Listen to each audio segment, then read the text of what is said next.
Case जो सबके दिलों को झकझोर के रख दिया है। यह घटना हिमाचल प्रदेश के मंडी की है।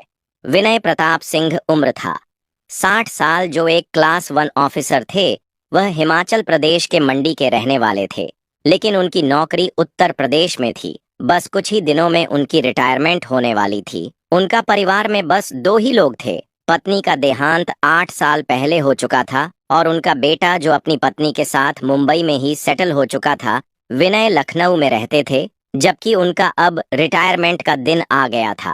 रिटायर होने के बाद विनय प्रताप सिंह अपने गांव मंडी, हिमाचल प्रदेश वापस चले गए और कुछ दिनों बाद बेटा और बहू उनसे मिलने आए थे और उन्हें अपने साथ मुंबई चलने के लिए कहते हैं। बेटा कहता है, पापा अब आप रिटायर हो चुके हैं, यहाँ अकेले क्या करेंगे, चलिए हमारे साथ मुंबई में रहिए।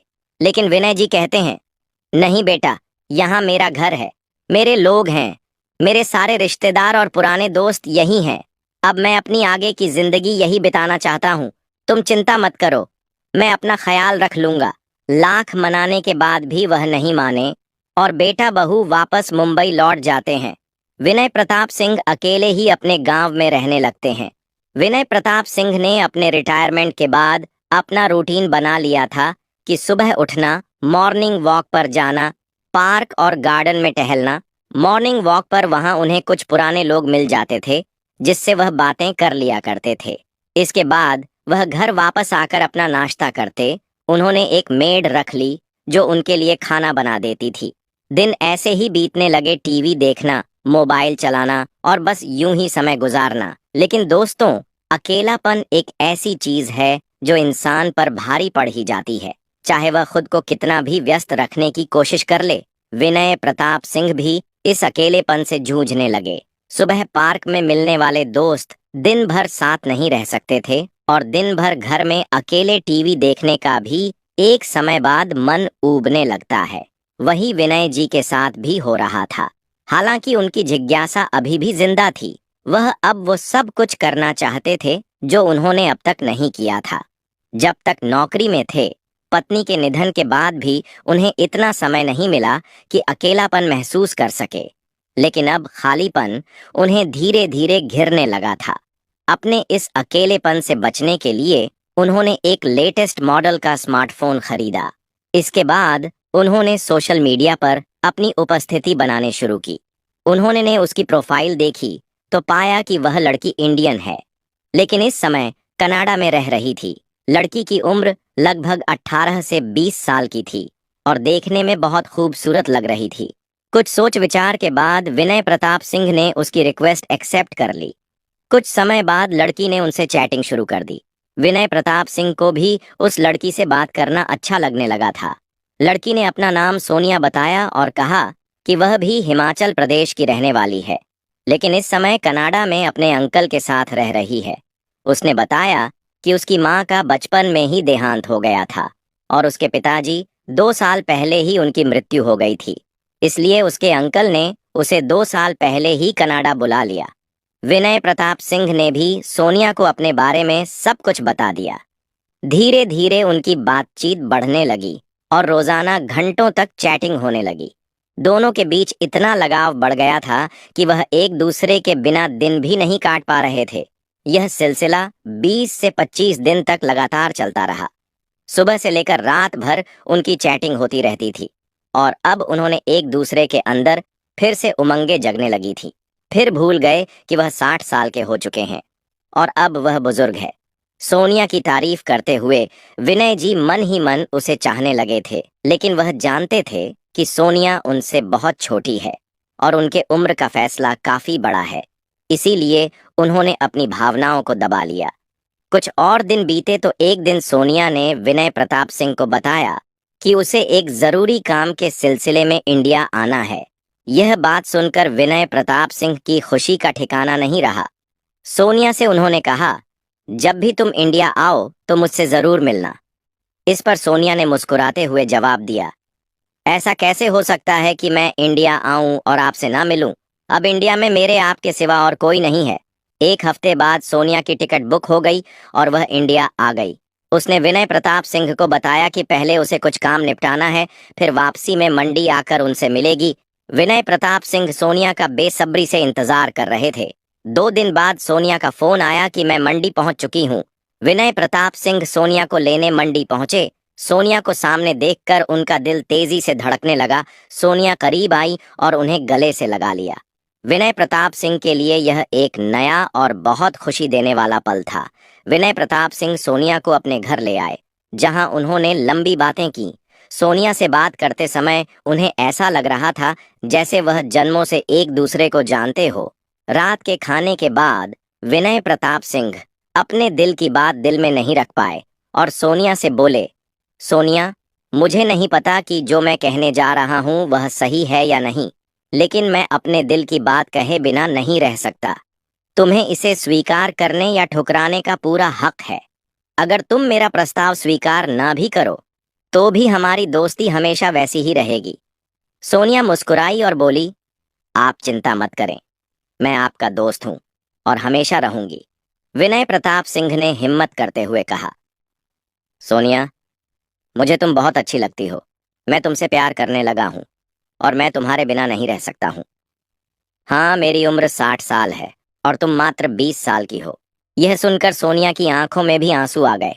वह उठकर विनय प्रताप सिंह के पास आई, उनके दोनों हाथ पकड़कर बोली, विनय जी, मैं भी आपसे बहुत प्यार करती हूँ, लेकिन हमारी उम्र का अंतर मुझे रोक रहा था। मुझे समाज की चिंता थी। लोग क्या कहेंगे? हमारे रिश्ते को क्या नाम देंगे? विनय प्रताप सिंह ने जवाब दिया, सोनिया, अगर तुम्हें इस रिश्ते से कोई समस्या नहीं है तो मैं तुम्हारे लिए, हमारे प्यार के लिए पूरी दुनिया से लड़ने के लिए तैयार हूं। सोनिया ने मुस्कुराते हुए कहा, मुझे कोई समस्या नहीं है। मुझे आपके साथ रहना है। समाज की परवाह मुझे नहीं है। यह हमारी जिंदगी है और हम इसे अपने तरीके से जिएंगे। दोनों के बीच इस बात पर सहमति हो गई। उस रात सोनिया विनय प्रताप सिंह के साथ मिलकर संबंध बनाने लगी। अगले 2 दिन सोनिया उनके साथ रही। दोनों वहीं सब कुछ करते रहे जो प्रेमी प्रेमिका या पति पत्नी के बीच होता है। 2 दिन बाद सोनिया ने दिल्ली के लिए रवाना हुई। उसकी फ्लाइट कनाडा की थी और विनय प्रताप सिंह उसे एयरपोर्ट तक छोड़ने गए थे। सोनिया के कनाडा जाने के बाद विनय प्रताप सिंह वापस घर लौट आए। 17 से 25 दिन तक विनय प्रताप सिंह और सोनिया की फोन पर बातचीत होती रही। फिर अचानक से सोनिया के मैसेज कॉल सब बंद हो गए। विनय प्रताप किसी भी तरह से सोनिया से संपर्क नहीं कर पा रहे थे। 10 से 12 दिन बीत गए और विनय प्रताप सिंह बहुत परेशान और घबरा गए। उन्हें समझ नहीं आ रहा था कि सोनिया तक कैसे पहुंचा जाए। फिर 13वें दिन सोनिया का मैसेज आया, जिसे देखकर विनय प्रताप सिंह खुशी से उछल पड़े। उन्होंने सोनिया से तुरंत ढेर सारे सवाल पूछा और बोला, कहाँ थी? क्या हुआ? क्यों बात नहीं हो रही थी? तुम ठीक हो ना? सोनिया ने जवाब दिया, विनय जी, मेरे अंकल को हार्ट अटैक आ गया था और वह अस्पताल में भर्ती थे। उनका इलाज चल रहा था और इसी वजह से मैं आपसे संपर्क नहीं कर पाई। लेकिन अब मेरे अंकल नहीं रहे, उनका निधन हो गया। विनय प्रताप सिंह ने दुख जताया और सोनिया को तसल्ली दी। सोनिया ने रोते हुए कहा, यहाँ मेरे अंकल के सिवा कोई नहीं था और अब मैं यहाँ अकेली रह गई हूँ। अंकल की प्रॉपर्टी काफी बड़ी है और मुझे उस पर दावा करना होगा।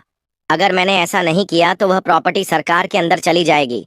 विनय प्रताप सिंह ने कहा, तो इसमें दिक्कत क्या है? तुम दावा पेश कर दो। सोनिया ने जवाब दिया, इसके लिए मुझे फिर से इंडिया आना होगा और कुछ दस्तावेज लाकर यहाँ सबमिट करने होंगे, तभी मैं इस प्रॉपर्टी पर दावा कर पाऊंगी। विनय प्रताप ने सहमति जताई। तुम आ जाओ, मैं तुम्हारे साथ रहूंगा और हर तरह से मदद करूंगा। अगले हफ्ते सोनिया के आने का दिन तय हो गया। विनय प्रताप सिंह दिल्ली एयरपोर्ट पर उसे लेने पहुंच गए। फ्लाइट आने के बाद आधे घंटे फिर 1 घंटा बीत गया, लेकिन सोनिया बाहर नहीं आई। परेशान होकर विनय प्रताप सिंह एयरपोर्ट से बाहर निकले और पास के एक होटल में ठहर गए। कुछ समय बाद उनके फोन पर एक अननोन नंबर से कॉल आया। विनय प्रताप ने कॉल रिसीव किया और दूसरी ओर से सोनिया की आवाज आई। सोनिया ने कहा, विनय जी, मैं एयरपोर्ट पर तो आ गई थी, लेकिन कस्टम वालों ने मुझे रोक लिया। मैं अपने साथ काफी सारा गोल्ड लेकर आई थी अपने अंकल का, क्योंकि घर पर कोई नहीं था। मुझे डर था कि चोरी हो सकती है, इसीलिए सारा गोल्ड साथ ले आई। लेकिन मुझे यह जानकारी नहीं थी कि हम कितनी मात्रा में गोल्ड ला सकते हैं। अब कस्टम वालों ने मुझे रोक लिया है। विनय प्रताप सिंह ने उसे दिलासा देते हुए कहा, तुम घबराओ मत, मैं सब संभाल लूंगा। किसी अधिकारी से मेरी बात करवाओ। सोनिया ने कस्टम अधिकारी से उनकी बात कराई। अधिकारी ने कहा, इन्होंने लिमिट से ज्यादा गोल्ड लाया है और हम इसे रिलीज नहीं कर सकते। विनय प्रताप ने पूछा, फाइन कितना लगेगा? हम फाइन भरने के लिए तैयार हैं। अधिकारी ने कहा, आप 10 मिनट बाद फोन कीजिए, मैं आपको जानकारी देता हूँ। 10 मिनट बाद जब विनय प्रताप की बात हुई तो अधिकारी ने कहा, इन पर 55 लाख की फाइन बनती है। फाइन भरने के बाद ही हम इन्हें और इनका गोल्ड रिलीज कर पाएंगे। विनय प्रताप ने सोनिया से कहा, तुम चिंता मत करो, मैं आधे घंटे में 55 लाख ट्रांसफर कर देता हूँ। आधे घंटे के अंदर विनय प्रताप सिंह ने 55 लाख ट्रांसफर कर दिए। कुछ दिन बाद विनय प्रताप को सोनिया का एक और फोन आता है। सोनिया कहती है, सर कस्टम से तो मैं रिहा हो गई, लेकिन आपने जो 55 लाख रुपए भेजे थे उन पर यहाँ के अधिकारियों को शक हो रहा है। उन्होंने एनफोर्समेंट डायरेक्टरेट एड को बुला लिया है और अब मुझ पर मनी लर्निंग का केस लगाया जा रहा है। ये पूछ रहे हैं कि मैं इतनी जल्दी 55 लाख रुपए कहाँ से लाई। विनय प्रताप को बहुत चिंता हो जाती है और वह कहते हैं, तुम घबराओ मत, मैं सब संभाल लूंगा। उन अधिकारियों से मेरी बात कराओ। सोनिया अधिकारी से उनकी बात करवाती है और वह अधिकारी कहते हैं, सर इस मामले में 1 करोड़ रुपया और 5 लाख की रकम देनी पड़ेगी, तभी हम सोनिया को छोड़ सकते हैं। विनय प्रताप सोनिया की मदद के लिए तुरंत 1 करोड़ 5 लाख ट्रांसफर कर देते हैं। रकम ट्रांसफर होने के बाद सोनिया को रिहा कर दिया और वह एयरपोर्ट से बाहर आकर विनय प्रताप से मिलती है। वह दौड़कर विनय प्रताप के गले लग जाती है और जोर जोर से रोने लगती है। विनय प्रताप उसे स्वयं बुद्धि देते हुए कहते हैं, घबराओ मत, जब तक मैं हूं तुम्हें कुछ नहीं होगा। इसके बाद वे दोनों एक साथ कार से मंडी पहुंचते हैं। अगले दिन सोनिया अपने सारे डॉक्यूमेंट जमा कर देती है। 2-3 दिन वहीं रुकने के बाद वे दोनों वापस मंडी आते हैं। फिर सोनिया कनाडा वापस चली जाती है और दोनों की फोन पर बातचीत चलती रहती है। लेकिन एक हफ्ते बाद सोनिया का एक और फोन आता है। वह बहुत रो रही होती है। विनय प्रताप पूछते हैं, अब क्या हुआ? सोनिया तुम क्यों रो रही हो? सोनिया बताती है कि उसने सारे डॉक्यूमेंट सबमिट कर दिए हैं, लेकिन वहां की सरकार ने अंकल की प्रॉपर्टी की वैल्यू 15 करोड़ की है और अब उसे 75 लाख स्टैम्प ड्यूटी भरने के लिए कह रहे हैं। अगर वह यह रकम नहीं भर पाए तो प्रॉपर्टी उसके हाथ से चली जाएगी। विनय प्रताप इस बार बहुत चिंता में पड़ जाते हैं, लेकिन सोनिया की साहस बढ़ाते हुए कहते हैं, तुम चिंता मत करो, कल तक मैं पैसे का इंतजाम कर दूंगा। सोनिया भावुक होकर कहती है, आप मेरे जीवन में भगवान बनकर आए हैं। विनय प्रताप मुस्कुराते हुए कहते हैं, हमारा मिलना किस्मत का खेल है। तुम्हें मेरी जिंदगी का साथी बनाया और मुझे तुम्हारी मदद के लिए भेजा गया है। अगले दिन विनय प्रताप अपनी सारी एचडी गोल्ड और प्रॉपर्टी बेचकर मुश्किल से 65 लाख का इंतजाम कर पाते हैं। फिर भी 10 लाख की कमी रह जाती है तो वह अपने बेटे से पैसे मांगते हैं। बेटा थोड़ा चौंकता है और पूछता है, पापा आपको इतनी बड़ी रकम की जरूरत क्यों पड़ गई? सब ठीक तो है ना? विनय प्रताप गुस्से में आकर जवाब देते हैं, तुम सवाल मत करो, बस पैसे भेजो, बेटा 10 लाख ट्रांसफर कर देता है। इस तरह विनय प्रताप सोनिया के अकाउंट में 75 लाख ट्रांसफर कर देते हैं। पैसे ट्रांसफर करने के बाद अचानक सोनिया के सभी मीडिया अकाउंट्स, फोन नंबर और सभी संपर्क गायब हो जाते हैं। विनय प्रताप को कुछ समझ नहीं आता। वे अब भी इंतजार कर रहे थे कि सोनिया का कोई मैसेज या फोन आएगा, लेकिन उन्हें यह एहसास नहीं हुआ कि उनके साथ एक बड़ा स्कैम हो चुका है। दोस्तों, विनय प्रताप सिंह एक ऐसे इंसान थे जिसे न केवल इमोशनल फ्रॉड का शिकार बनाया गया, बल्कि उसकी पूरी आर्थिक स्थिति भी तबाह कर दी गई। विनय प्रताप सिंह के साथ एक बड़ा धोखा हुआ। उनके जज्बातों से खेला गया और लाखों रुपए लूट लिए गए। जब उन्हें इस बात का एहसास हुआ कि वह लुट चुके हैं, तब तक 2 से 3 दिन बीत चुके थे। वह सोनिया से कांटेक्ट करने की कोशिश करते रहे, लेकिन हर तरफ से नाकाम रहे। आखिरकार उन्हें समझ आ गया कि उनके साथ एक बड़ा धोखा हुआ है। लेकिन आपको यह जानकर हैरानी होगी कि विनय प्रताप सिंह को रुपए खोने का गम नहीं था। सबसे ज्यादा गम उन्हें इस बात का था कि सोनिया को उन्होंने अपना दिल दे दिया था। वहीं उसने उनके साथ इतना बड़ा धोखा किया, यह सोच सोचकर वह खुद को एक कमरे में बंद कर लेते हैं।